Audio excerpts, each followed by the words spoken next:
ऐसे 21 ब्रह्मांडों का स्वामी है।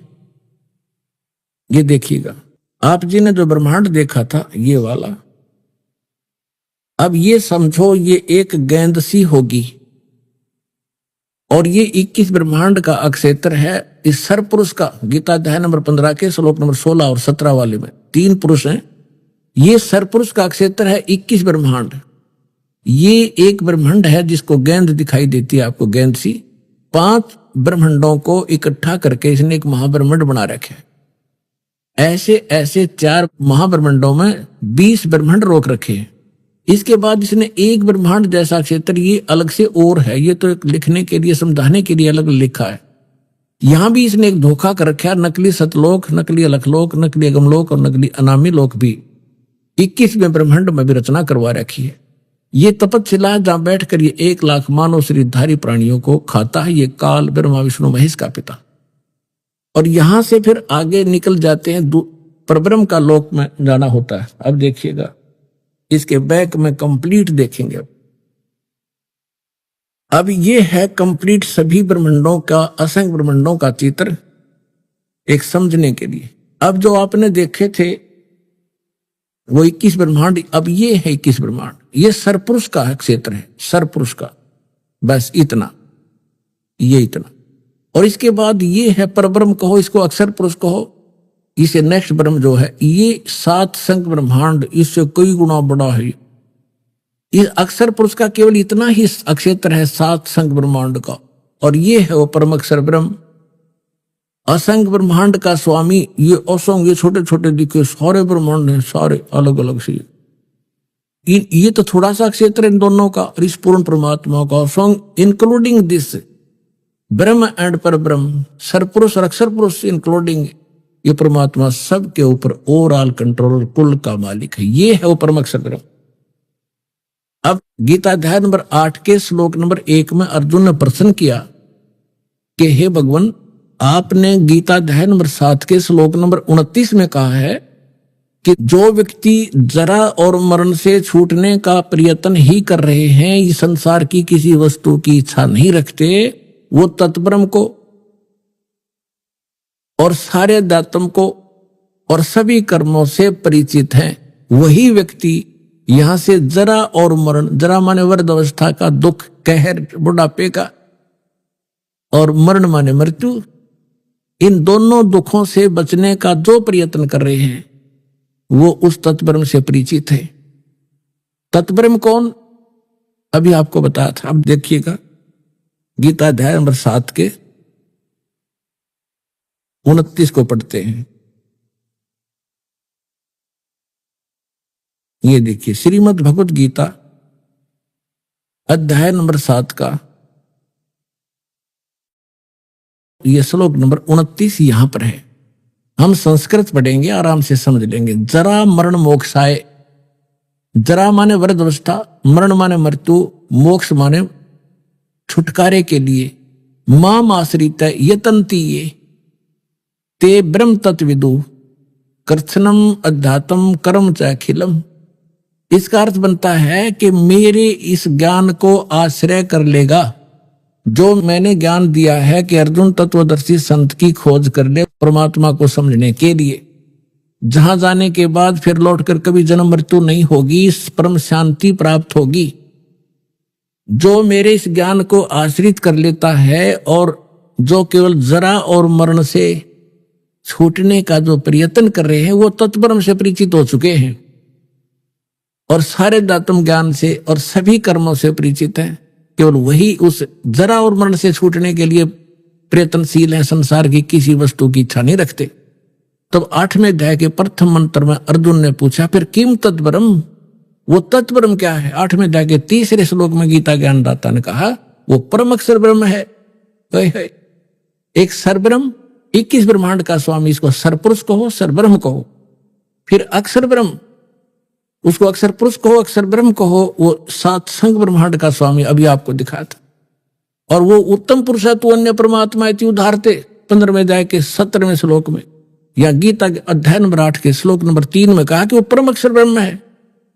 अब गीता ज्ञानदाता कहता है मेरी साधना करेगा तो मुझे प्राप्त होगा, जन्म मृत्यु तेरी भी रहेगी, मेरी भी रहेगी। और उस तत्वदर्शी संत की खोज करके उस परम अक्षर ब्रह्म की साधना करेगा, उसको प्राप्त हो जाएगा, फिर कभी तेरी जन्म मृत्यु नहीं होगी। इतना सा ज्ञान है इस पूरी गीता जी में।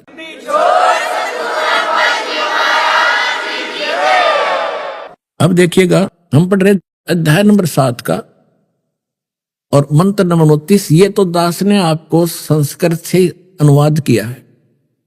अब देखिएगा इनका अनुवाद। जो मेरे शरण होकर जरा और मरण से छूटने के लिए यत्न करते। जरा माने नहीं लिखे इन्होंने, क्या होता है जरा माने बुढ़ापा, वृद्धावस्था का कष्ट। इस जीव के ऊपर 2 दुख हैं सबसे भारी। एक तो वृद्धावस्था, सारे अंग शिथिल हो जाते हैं, सब रोग घेर लेते हैं। और फिर मृत्यु, देख कितने अच्छे बेटे हैं, बेटियां हैं, कैसे मकान है, कोठी है, और कैसा दिल लग रहा है, 1 मिनट में मृत्यु हो जा, खा के जीवन। तो यहां इसमें बताया कि जो जरा और मरण से छूटने का जो प्रयत्न कर रहे हैं वो तत्परम से परिचित है। यह देखो, जो मेरे शरण होकर जरा और मरण से छूटने के लिए प्रयत्न करते हैं वे पुरुष तत् उस ब्रह्मन ब्रह्म को, तत्ब्रह्म को, संपूर्ण दातम को तथा संपूर्ण कर्मों को जानते हैं। अब देखो 8वें अध्याय के प्रथम मंत्र में अर्जुन ने पूछा, किम तत्ब्रह्म किम अध्यात्म किम कर्म पुरुषोत्तम अधिभूतम च किम प्रोक्तम अधिदेवम किम उच्यते। इसमें पूछा कि वह ब्रह्म क्या है, वो तत्ब्रह्म के है। अब गीता ज्ञानदाता ने 8वें अध्याय के 3रे श्लोक में बताया। 8वें अध्याय के 3रे श्लोक में वो परम अक्षर ब्रह्म है। अपने आत्मा इतना गजब का ज्ञान इस अनमोल ग्रंथ में, अमर ग्रंथ में, गीता जी में। और ये नकली श्री कृष्ण जी ने सुप्रीम पावर बताते। श्री कृष्ण जी का था कि इसमें रोलक हो ना, गीता में की तो पूजा की विधि भी नहीं है, उसका कोई जिक्र भी नहीं है, सिर्फ 3 गुण बता दिए, रजगुण ब्रह्मा, सतगुण विष्णु, तमगुण शिव। अब गीता ज्ञानदाता कौन है? ये ब्रह्म है। ये ऐसे अलौकिक कर्म करता है, किसी के अंदर प्रवेश करके अपना ज्ञान दे देता है। अब जो दास आपको बताना चाहता है कि गीता ज्ञानदाता कहता है कि मेरी भक्ति करेगा तो मुझे प्राप्त होगा। 8वें अध्याय के 8, 9, 10 में इस परम अक्षर ब्रह्म के बारे में कहा है कि उसकी भक्ति करेगा तो उसको प्राप्त होगा। सीधी सी बात है। अब देखिएगा, हमने 3 पढ़ दिया, 5 पढ़ेंगे। जो पुरुष अंत काल में भी मुझ को स्मरण करता हुआ शरीर को त्याग कर जाता है वह मद भाव में याति, वो मेरे ही भाव में भावित रहता है। इसका अर्थ तो ये बनता है, इसमें कोई संशय नहीं। और 7वें में क्या कहा है? अब 7वें में कहा है कि इसलिए हे अर्जुन सब समय में मेरा स्मरण कर और युद्ध भी कर, मुझ में अर्पण किए हुए मन बुद्धि युक्त होकर निसंदेह मुझको ही प्राप्त होगा।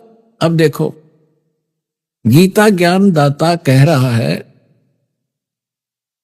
कि यदि तू मेरी भक्ति करेगा तो युद्ध करना पड़ेगा तेरे को। यहां परम शांति नहीं हो सकती, क्योंकि जहां युद्ध है वहां शांति कैसे? और युद्ध में भी स्मरण जरूरी। तो इसलिए जो हठ योग किए करते हैं, जंगल में बाहर वन में चले जाते हैं, या 2.5 घंटे सुबह 2.5 घंटे शाम को हठ योग करते हैं, ये गीता और वेदों विरुद्ध है और सच्चिदानंद घनब्रह्म की वाणी के विरुद्ध है। सच्चिदानंद घनब्रह्म की वाणी में उस तत्व ज्ञान में लिखा है, नाम उठत नाम बैठत नाम सोत जागबे, नाम खाते नाम पीते नाम सेती लागबे। यही गीता में लिखा है कि तू युद्ध भी कर, मेरा स्मरण भी कर, और इसका स्मरण करते हुए अंतिम सांस तक तू मेरा स्मरण करता हुआ शरीर छोड़कर जाएगा तो मुझे प्राप्त होगा। अपना मंत्र क्या बताता है देखिएगा। गीता अध्याय नंबर 8 के श्लोक नंबर अब 13 में गीता ज्ञानदाता कहता है, ओम इति एकाक्षरम ब्रह्म व्यवहारन माम अनुसमरन ये प्रयाति तजन देहम सयाति परमाम गतिम। मुझ ब्रह्म का, माम ब्रह्म, मुझ ब्रह्म का केवल ये ओम, यह एक अक्षर है, नथिंग एल्स। ये ओम अक्षर है, ये ओम, ओम, ये एक ओम अक्षर है। और उच्चारण करके सुमन करने का, और यह प्रयाति तजन देहम, जो इसका सिमरण करता हुआ शरीर छोड़कर जाता, सयाति परमाम गतिम, वो इस ओम से मिलने वाली परम गति को प्राप्त करेगा, परम गति को। अब ओम से मिलने वाली परम गति कौन सी है? ब्रह्मलोक, क्योंकि ब्रह्म का मंत्र है ओम। ओम के जाप से ब्रह्मलोक प्राप्त होगा, और ब्रह्मलोक में गए हुए प्राणी भी पुनरावृत्ति में 8वें अध्याय के 16वें श्लोक में लिखा, ये देखिएगा 8वें अध्याय के ये 16वें श्लोक में कि हे अर्जुन, ब्रह्मलोक पर्यंत भी सब लोग पुनरावृत्ति में है कि ब्रह्मलोक में गए हुए का भी जन्म मृत्यु होता है। इन्होंने इसमें आगे अनुवाद थोड़ा गलत किया है, ये फिर समझाएंगे, अब टाइम नहीं है। अब जो दास आपको समझाना चाहता है कि गीता ज्ञान दाता अपना मंत्र ओम बताता है, और उससे मिलने वाली परम गति क्या है? ब्रह्मलोक। ब्रह्मलोक में गए हुए फिर पुनरावृत्ति जन्म मृत्यु आते, और अपनी स्थिति बताता है दूसरे अध्याय के 12वें श्लोक में, 10वें अध्याय के दूसरे श्लोक में, चौथे अध्याय के 5 और 9 श्लोक में कि अर्जुन तेरे और मेरे बहुत जन्म हो चुके हैं और आगे भी होंगे। ये ना समझना तू नहीं जानता मैं जानता हूं। इसलिए उसने कहा कि 18वें अध्याय के 62वें श्लोक में कि तू सर्वभाव से उस परमेश्वर की शरण में जा, उसकी कृपा से तू परम शांति को और सनातन परम धाम को प्राप्त होगा। अब उसका मंत्र कौन सा है? उस परमात्मा की भक्ति, परम अक्षर ब्रह्म की साधना करने का। ओम तत्सत 17वें अध्याय का 23वां श्लोक, फिर से आइए श्रीमद् भगवत गीता, अब ये 17वें का 23वां श्लोक है। ओम तत्सत इति निर्देश है ब्रह्मण है त्रिविध है समर्थ है ब्राह्मणा तेन वेदा च यगा विहिता पुरा। ओम ओम तत् तत् सत सत, ऐसे यह 3 प्रकार का सच्चिदानंद घन ब्रह्म, उस परम अक्षर ब्रह्म का मंत्र कहा है। अब सच्चिदानंद घन ब्रह्म परम अक्षर ब्रह्म का मंत्र ओम तत्सत, उसको पाने का। ओम तो पुण्यात्मा सीधा है ब्रह्म अक्षर पुरुष का, और जो तत् है वो अक्षर पुरुष का, वो सांकेतिक कोड वर्ड दास के पास है, इस पृथ्वी विश्व में किसी के पास नहीं। और सत्य ये परम अक्षर ब्रह्म का, ये भी कोड वर्ड है, सांकेतिक शब्द है। ओम और तत् जो सांकेतिक शब्द है, वो दोनों मिलकर ये सतनाम बनता है 2 अक्षर का। और जिसका भी आज तक मोक्ष हुआ उन महापुरुषों ने इस सतनाम का जाप किया है। और जो सत्य है वो सारनाम की तरफ संकेत है, वो भी कोई अन्य मंत्र है। जो भक्तों को प्राप्त हो चुके हैं उनको खूब ज्ञान है। अब 8वें अध्याय के 8, 9, 10 3 श्लोकों में गीता ज्ञानदाता उस परम अक्षर ब्रह्म की साधना के लिए कहता, उसकी भक्ति करेगा उसको प्राप्त होगा, मेरी करेगा मुझे प्राप्त होगा, मेरी भक्ति करेगा जन्म मृत्यु तेरी भी रहेगी मेरी भी रहेगी, सनातन परम धाम नहीं प्राप्त हो सकता, परम शांति नहीं हो सकती, वो स्थान प्राप्त नहीं हो सकता जहां जाने के बाद फिर दौड़कर कभी संसार बन जाते, और उसके बगैर पूर्ण मोक्ष नहीं हो सकता, परम शांति नहीं हो सकती, और ये जन्म मरण का कष्ट मिट नहीं सकता। अब देखिएगा श्रीमद् भगवत गीता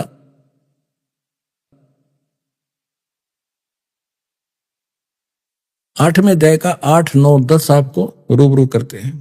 अध्याय नंबर 8 का,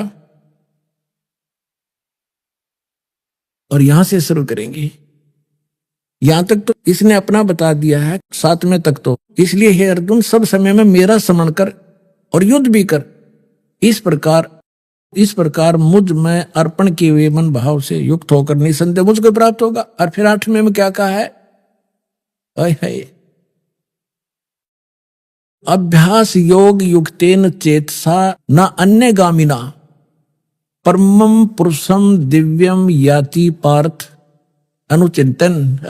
यहां देखिए, हे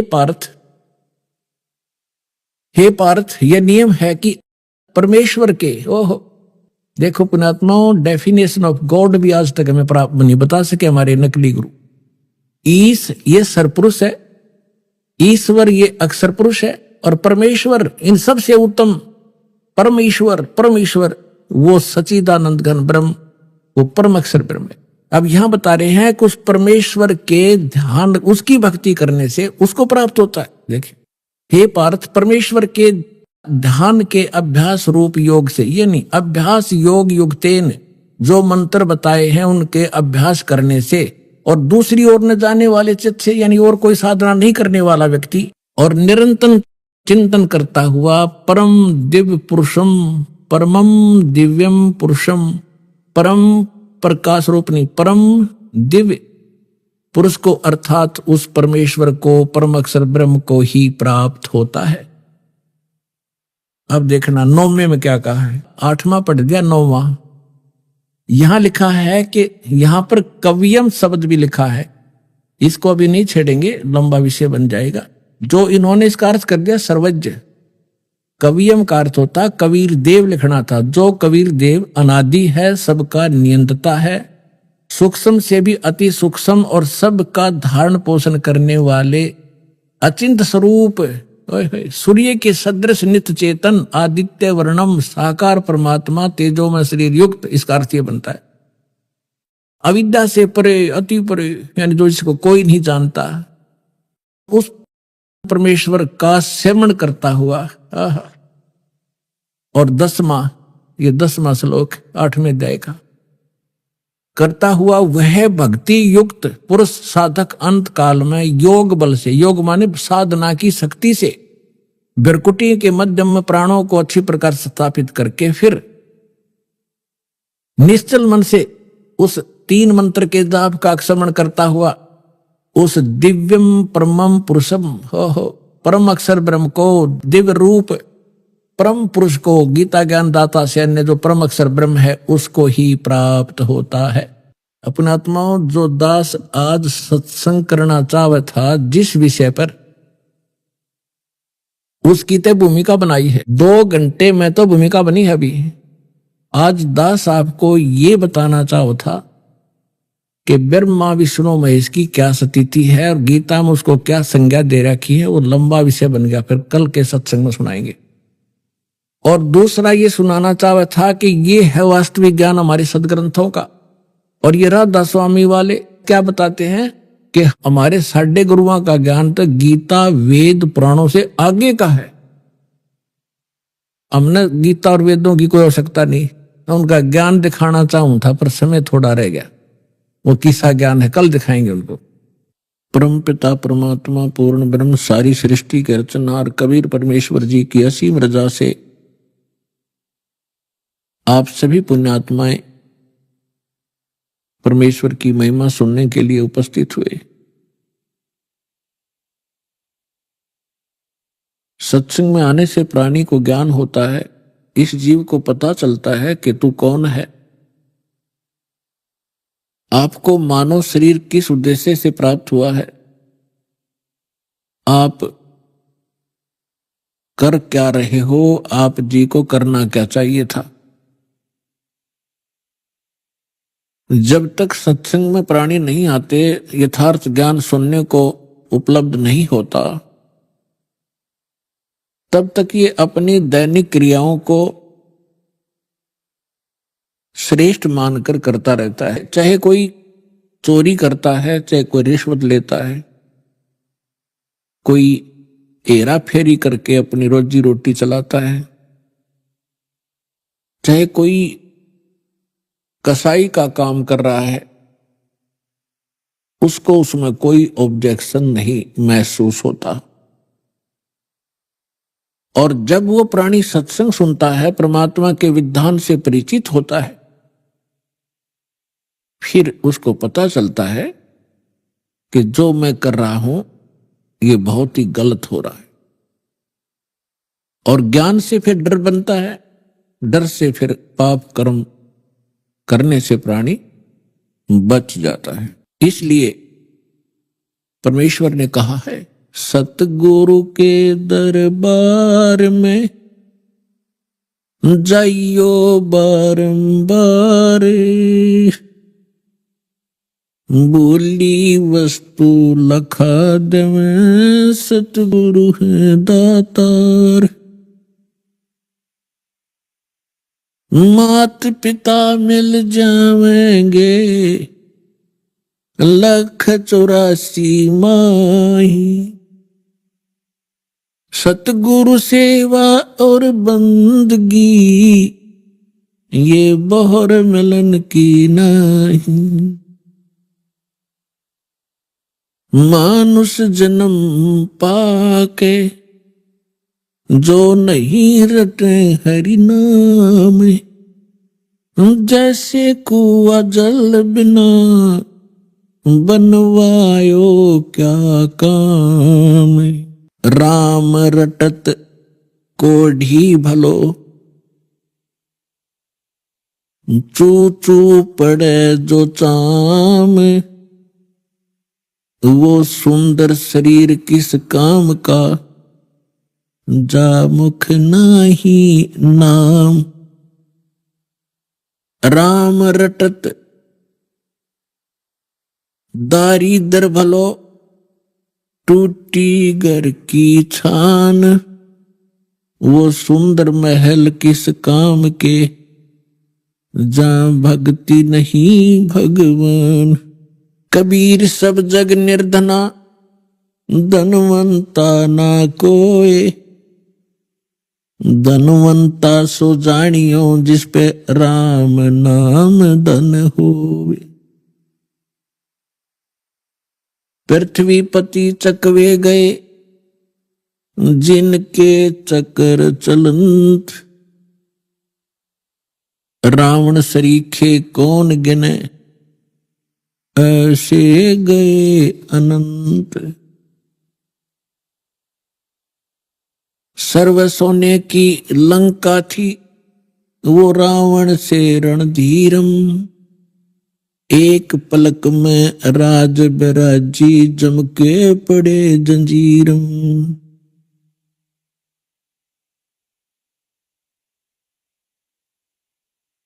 जिन हर की चोरी करी, और गए राम गुण बोल, ते बिदना बागुल किए, रहे उर्द मुख जोल।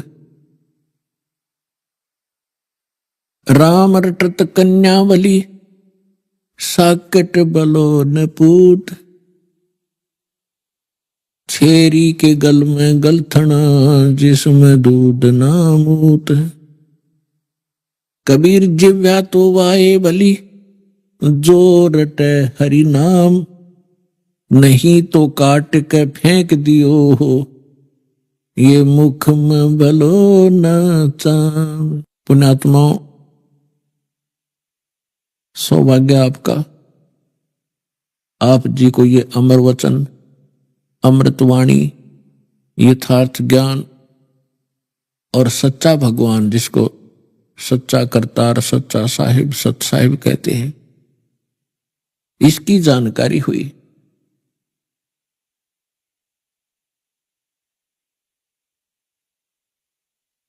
अब आप जी ने इस सत्संग के सुनने से पूर्व जो ज्ञान प्राप्त था, उसको सत्य मान रखा था, और जो क्रियाएं आप करते थे उसको मनुष्य जीवन का मूल कर्तव्य जानकर ही आप करते हुए आ रहे थे। जिसमें आप जी को ये ज्ञान होगा तो उसमें आपको पता चलेगा कि हमें क्या करना चाहिए था और हम कर क्या रहे।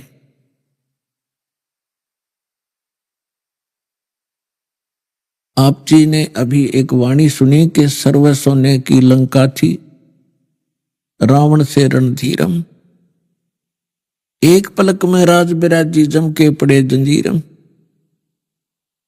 मन तो सुख के सागर बसरे, भाई और ना ऐसा यश रे।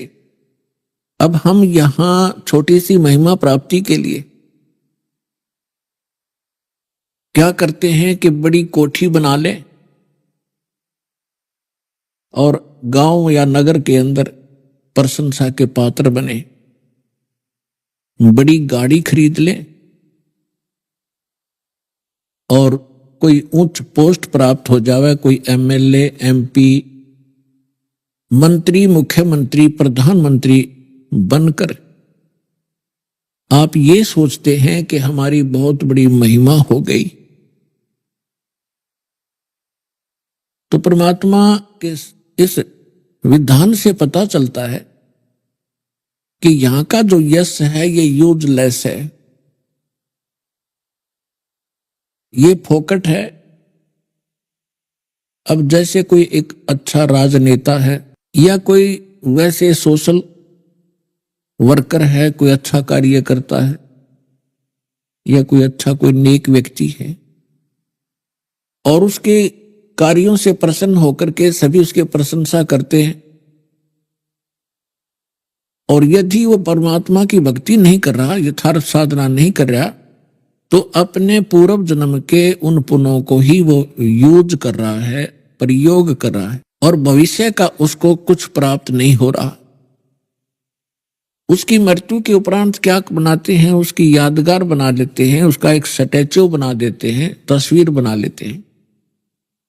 1 वर्ष में उसके जन्मदिन पर या मरण दिन पर उसको याद कर लेते हैं, उसको दोया मांझी कर देते हैं, उसके माला मूला डालते हैं, तिलक तुलक करते हैं, उसकी आरती उतार देते हैं।